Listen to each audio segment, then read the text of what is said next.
श्रीलंका में इसलिए हुई टीम इंडिया की करारी हार क्योंकि अंपायर्स ने भी की है गलती स्वीकार। हो गया वनडे सीरीज पर बड़ा खुलासा। जी हां, हाल ही में जब टीम इंडिया श्रीलंका दौरे पर गई थी तो T20 सीरीज के बाद टीम इंडिया ने वनडे सीरीज खेली और इस वनडे सीरीज में वो हुआ जिसकी किसी ने भी उम्मीद तक नहीं की थी। करीब 27 साल से लंकाई सरजमी पर चला रहा टीम इंडिया का विजय रथ इस सीरीज में रुक गया। रोहित शर्मा की कप्तानी में टीम इंडिया को वनडे सीरीज में 2-0 से करारी हार मिली। तमाम फैंस हैरान रह गए कि आखिर ये हो कैसे गया। लेकिन अब जब ये वनडे सीरीज खत्म हो चुकी है तो इस वनडे सीरीज के बाद बनाई गई सीरीज रिपोर्ट में एक बड़ा खुलासा हुआ है और इस खुलासे में खुद इस सीरीज में अंपायरिंग करने वाले अंपायर्स ने ही एक बड़ी गलती मानी है। तो आखिर कैसे टीम इंडिया हुई श्रीलंका में एक गलती का शिकार, आखिर कैसे मिली उसे लंकाई सरजमी पर हार, चलिए अपनी रिपोर्ट में मैं आपको बताता हूं। श्रीलंका दौरे पर खेली गई वनडे सीरीज में रोहित शर्मा की कप्तानी में टीम इंडिया को मिली 2-0 की हार के जख्म अभी भी भरे नहीं हैं। इस सीरीज में टीम इंडिया की इस हार ने लंकाई सरजमी पर उसका 27 साल से चला आ रहा बायलैटरल सीरीज में जीत का विजय रथ रोक दिया था।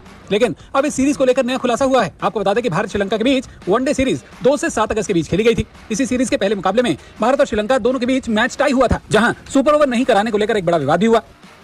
इसी विवाद के बाद अब सीरीज के पहले वनडे में अंपायरों ने सुपर ओवर नहीं कराने पर अपनी गलती मानी है। मैच में फील्ड अंपायर जोएल विल्सन और रविंद्र विमला सिरी थे, वहीं मैच रेफरी रंजन मदुगले और टीवी अंपायर पॉल राइफल थे, जबकि मैच के लिए चौथे अंपायर रुचिरा पल्लिया गुरुगे थे। आपको बता दें कि क्रिकेट वेबसाइट क्रिक इन्फो के मुताबिक सुपर ओवर को लेकर इन फील्ड अंपायर्स ने अपनी गलती मान ली है। सीरीज खत्म होने के बाद बनाई गई सीरीज रिपोर्ट में अंपायर्स ने माना कि वनडे मैच में ट्राई होने पर सुपर ओवर कराने के नियम को लेकर उन्हें कुछ भ्रम था। वहीं आईसीसी का नियम समझने में भी इनसे भूल हुई। आईसीसी के खेल नियमों में कहा गया है कि टाई होने की स्थिति में टीमें नतीजा हासिल करने के लिए सुपर ओवर खेलेंगी। अंपायर्स को यहाँ पर भ्रम था कि श्रीलंका दौरे पर बीसीसीआई ने श्रीलंकाई क्रिकेट बोर्ड के साथ सुपर ओवर की अनुमति रखी है या फिर नहीं। लेकिन अंपायर्स की इस गलतफहमी के इकरारनामे के बाद अब ये साफ हो चुका है कि टाई होने की स्थिति में भारत और श्रीलंका के बीच भी पहले वनडे मैच में सुपर ओवर खेला जाना चाहिए था।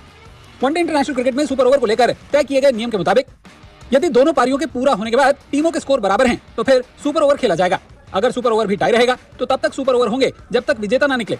अगर विजेता निकालने के लिए सुपर ओवर या मैच नहीं कराया जा सके तो फिर मैच टाई होगा। आपको बता दें कि आईसीसी ने वनडे मैचों के लिए बनाए गए सुपर ओवर के नियम में 2023 में ही बदलाव किया था। कोलंबो में खेले गए भारत श्रीलंका के बीच पहले वनडे में श्रीलंका ने 8 विकेट के नुकसान पर 230 रन बनाए थे। टीम इंडिया के सामने 231 रनों का लक्ष्य था। अंतिम 3 ओवरों में टीम इंडिया को 5 रनों की जरूरत थी, लेकिन उसने लगातार अपने विकेट गंवा दिए, जिसके चलते भारतीय टीम 47.5 ओवरों में 203 रनों पर ही ऑल आउट हो गई थी। हालांकि अंपायर्स ने सुपर ओवर नहीं कराया, जिसके चलते मैच टाई हो गया था। हालांकि वनडे सीरीज को श्रीलंका ने 2-0 से जरूर जीता, लेकिन ये कहना भी गलत नहीं होगा कि अगर पहले मैच में सुपर ओवर हुआ होता, जहां अगर टीम इंडिया को जीत मिली होती तो मुमकिन था कि सीरीज में टीम इंडिया को शुरुआती मोमेंटम भी मिल जाता, जिसका सीरीज में टीम इंडिया को फायदा मिलता और बाद में लंकाई टीम सीरीज में वापसी ना कर पाती। लेकिन इसके उलट पहला मैच टाई हुआ और दूसरे मैच से श्रीलंका को वो मोमेंटम मिला, जिसका बाद में टीम इंडिया को फायदा नहीं मिल सका।